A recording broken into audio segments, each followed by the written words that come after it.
Hi, I'm Zibby Owens, and you're listening to Moms Don't Have Time to Read Books. If you like what you hear, please press subscribe. And also, if you could leave a review and rate this podcast, that would be amazing. Thank you to the many of you who have already done that. It means so much to me, and I read every comment. So please review, rate, subscribe, and tell your friends about this podcast. Thank you. I'm so excited to discuss my sponsor today, which is Page One Books, because my summer book bundle is ready on pageonebooks.com. And the bundle that I've put together includes 3 books that I picked: Montauk by Nicola Harrison, More Myself by Alicia Keys, and I Miss You When I Blink by Mary Laura Philpott, all of which have been on this podcast here. It includes a Moms Don't Have Time to Read Books beach tote, a cute little library card pencil / cosmetic case, and a water bottle for staying hydrated, plus a little thing of sun lotion. So go to pageonebooks.com, page one with the number 1. So pageonebooks.com, and check out my Page One Books summer bundle. Buy it as a gift, a housewarming, if you actually go somewhere, or just give it to yourself. Everybody needs a treat. We've had a long spring. Pageonebooks.com. Catherine Newman is the author of How to Be a Person: 65 hugely useful, super important skills to learn before you're grown up. She's also the author of Waiting for Birdie, Catastrophic Happiness, and One Mixed Up Night, and the co-author of Stitch Camp. She is the etiquette columnist for Real Simple magazine and the editor of the James Beard Award-winning kids cooking magazine ChopChop. Newman has contributed to publications including the New York Times, O, the Oprah Magazine, and Parents. She currently lives in Amherst, Massachusetts with her family. Thanks for doing this again. Thank you for having me again. You're welcome. Okay, so How to Be a Person: 65 hugely useful, super important skills to learn before you're grown up. What a fantastic book. Okay, so tell everybody how you came up with the idea to write this book. Okay, you can stand to hear this again? I can totally stand to hear this again, and it'll be great. I wrote this book because I have the kind of kid, my daughter, Birdie, who's 17 now, but for her whole life, she has really liked to do it her own self. You know, she started saying that when she was like 1.5 and has said it basically ever since. And she, at some point, was like 12 or 13. And I had asked her to do some like basic task, like sweep the kitchen. I think it was a holiday. And she didn't know how to do it. Like she had never picked up a broom. That was my fault. It had never occurred to me to ask her. And she didn't know how to do it and didn't want to be shown how to do it. And then you're in like your own personal vacuum of like, you can't learn something if you don't let someone show you.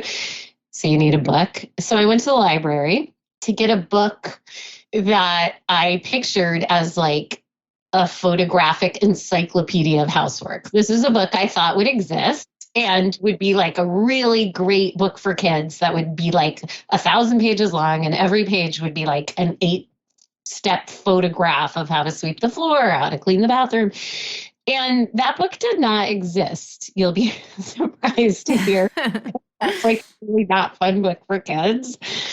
And then I thought, well, there must be like books that show kids how to do useful stuff. And weirdly, there's lots of books about fun, useful stuff, like all the kind of Girl Scout type books. But there really wasn't a book that was about teaching kids to do like basic household chores. So that's the book I set out to write. And then it kind of evolved because my wise publisher thought that still wasn't going to be a really fun book if it was just about chores. So that's how it got to be so variable. Well, when we last spoke, I had told you that my daughter used this book, and actually maybe this is after we spoke. Anyway, so my kids, as I mentioned, love this, all ages of my kids. And my daughter, who's 13, was like, Kyle asked me to set the table. I need that book.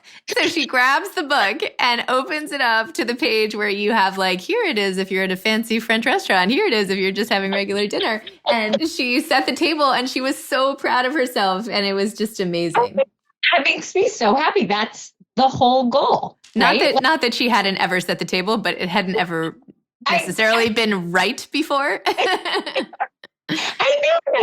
know a book will hang out with you while you learn, I think books are so useful for certain types of kids in particular who, really don't want to deal with your like pedantic tone, or don't want to deal with your assumptions, or don't want to deal with the fact that at a certain point you get irritable because they can't seem to learn something that seems sort of obvious to you. And so I do feel like, that's the beauty of a book among many other beauties of a book.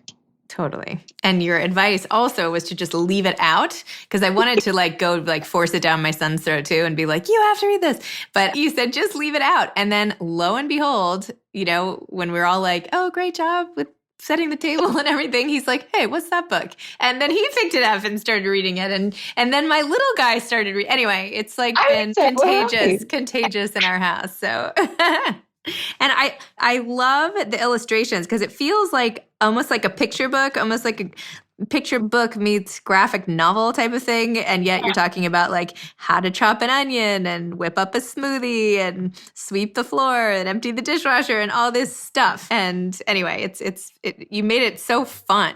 Oh, thank you so much. And that is my illustrator that I got to work with, Debbie Fong, who's this just incredible illustrator, but also this really tremendous person, and really got the book, just got it, nailed it. Everything I wanted, she just did it intuitively. And she really understood. I just didn't want the book to feel scolding. I feel like we're all on the same side, even though it doesn't always feel like that, us and the kids, we all want the same things.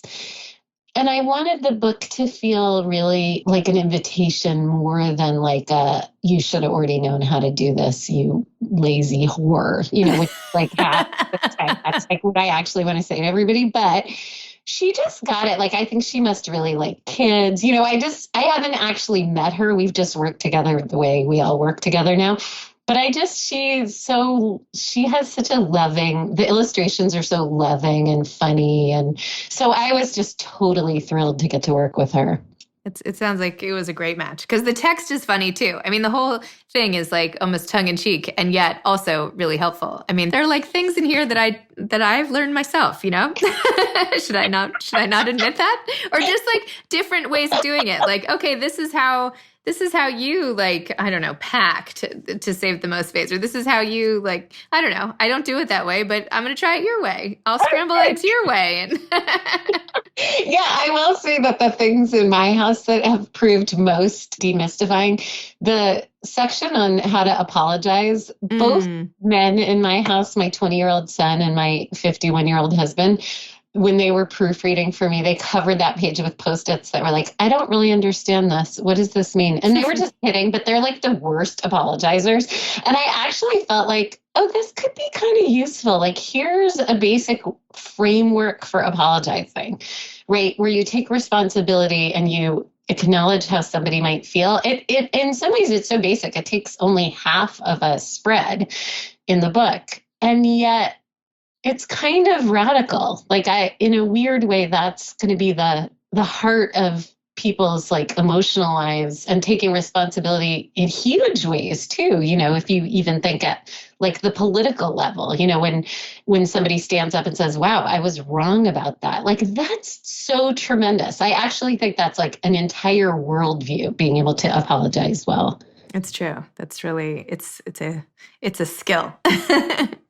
What would be so cool is if you took this book and made it into a series, and maybe you've already done this and I didn't notice or something, but a series of really short YouTube instructional videos, but all with these characters in this illustration with this blue background and everything. Oh my God, little animations. Little animations, because some of the things it would be good to see in action, right? You could show someone cleaning the tub and shower, or you could demonstrate the hand washing, or even answering the phone the right way. I just feel this could be such a viral way, and that's how so many people get their information now, especially kids. It might be really cool to do. It's a fantastic idea. I love that idea. Birdie and I have done a few Instagram live events we did some for the bookstore Word, and we showed tying a necktie, which she was totally psyched to do as, classic non-binary gender girl. She got up with her pride rainbow necktie and tied it on live TV. And we did writing your political representatives. And it was really fun to make videos. And I think, oh my gosh, if we got Debbie to do the animation. That would be insane. You should definitely do it. Because even when I'm like helping my son put a tie on, if like my husband's not around or something, I will Google that. And not that your book is not fabulous, and I am going to keep it as close to me as possible. But, I always Google like how to tie a tie. And then whatever video pops up is how I learn. You have to go behind him and do it like you're tying it on yourself. That's what I always have to do. And I think it drives my kids crazy. It's like the most smothering mother type thing to do. Like come behind them and reach in front of them with my mother arms. So, Catherine, how did you end up writing a book to begin with? Like, I know this is why you wrote this book, and I know that was the inspiration, but like, how'd you get into writing? Oh, well, that is a good question. I was one of those little kids who wanted to be a writer. Like from the minute I could actually put words on a page, I wanted to be a writer. And then that was drummed out of me as an impractical idea. Mental note to all the parents, like, please just let your kids pursue the things they love. So I was sort of rerouted through academia. I actually got a PhD. I was kind of set up to be an English professor. And I had been writing the whole time. I'd been moonlighting for a friend of mine who was the editor at Family Fun magazine. So I'd been writing tons of craft pieces to support myself as a grad student. And that was all through my 20s. And then I wrote this dissertation that everyone said was like too readable, which I thought was really sad and frustrating. And then I had a baby. One thing led to another.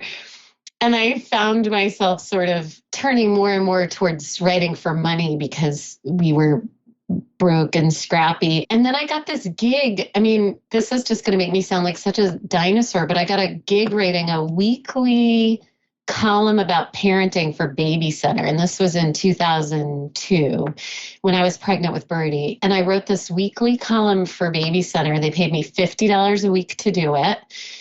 And I wrote it for like 5 years. But at a certain point, I turned the first half of it into a memoir. And that was a really great, I learned the lesson that you say yes to everything because you just have no idea what it might turn into. But that's how I ended up becoming a writer. It was really necessity to earn a living and combined with this desire to kind of keep track of my kids' babyhoods.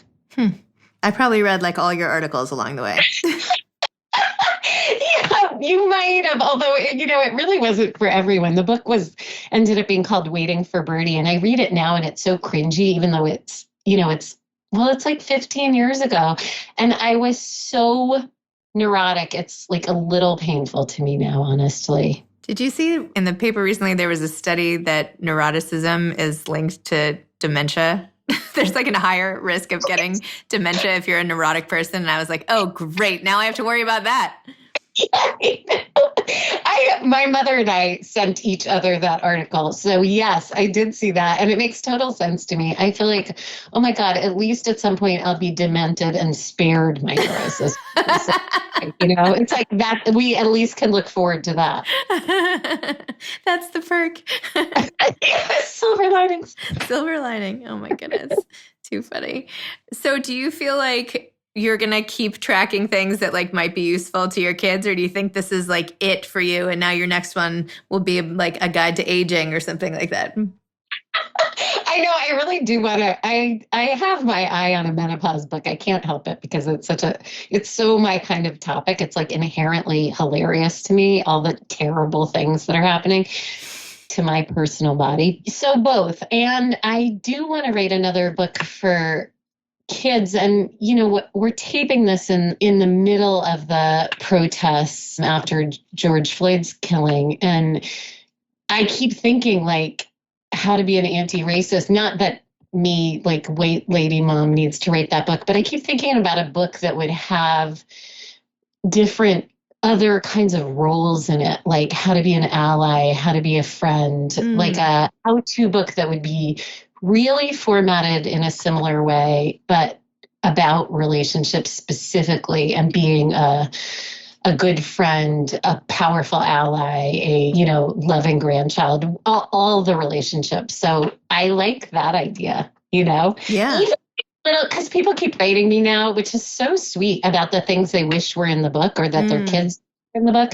And some stuff has come up, like how to make small talk with your grandmother, which I thought was like heartbreaking and sweet, but also like, yeah, that's not easy for kids, or even how to be in a romantic relationship. I mean, I don't know that I could cover that in like a 2-page spread, but just some thoughts, like, how do you find out if someone likes you? Like, how do you, I don't know, all the different, how do you be a sibling and not model your relationship on all the gross, like, competitive stuff that's in the media or that you've seen on TV. You know what I mean? Just all the different ways we could approach relationships imaginatively and lovingly. Totally. Do you have advice for aspiring authors?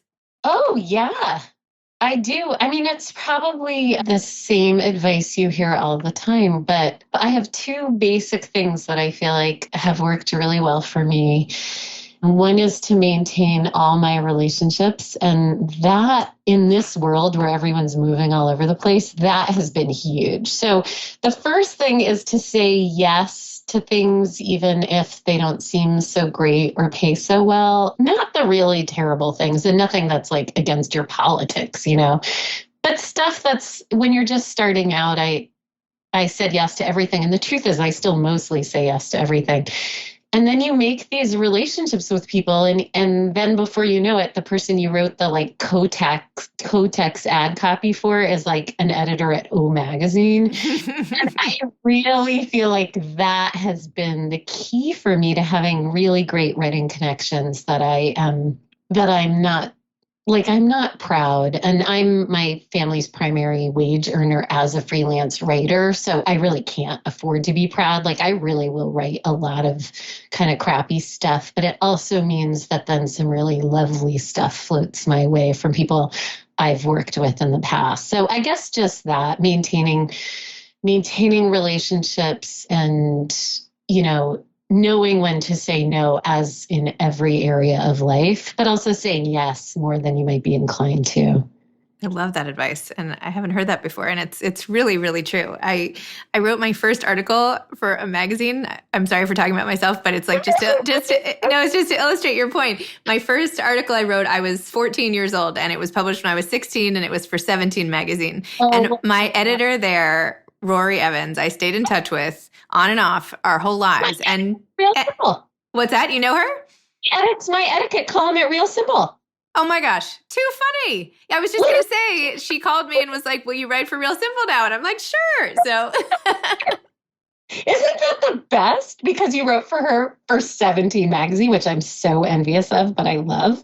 Yeah. Isn't that, so that's exactly it, where you make these connections, you make yourself easy to work with, which is the freelance trick, because no one has to hire you. They're not stuck with you. If they don't want to work with you, they just won't.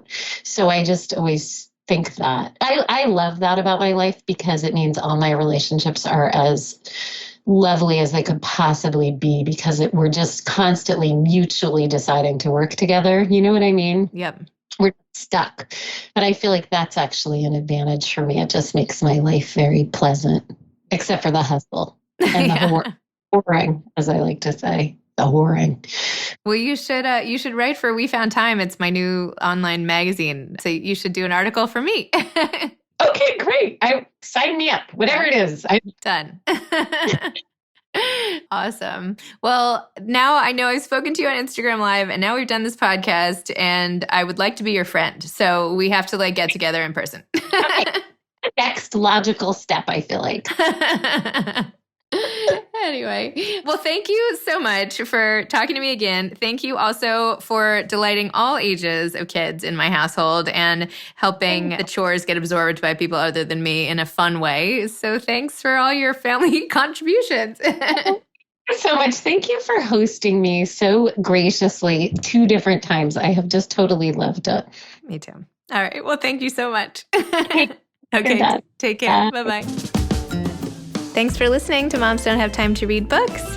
Please don't forget, subscribe, rate, and review this on iTunes. Tell your friends about it. Spread the word.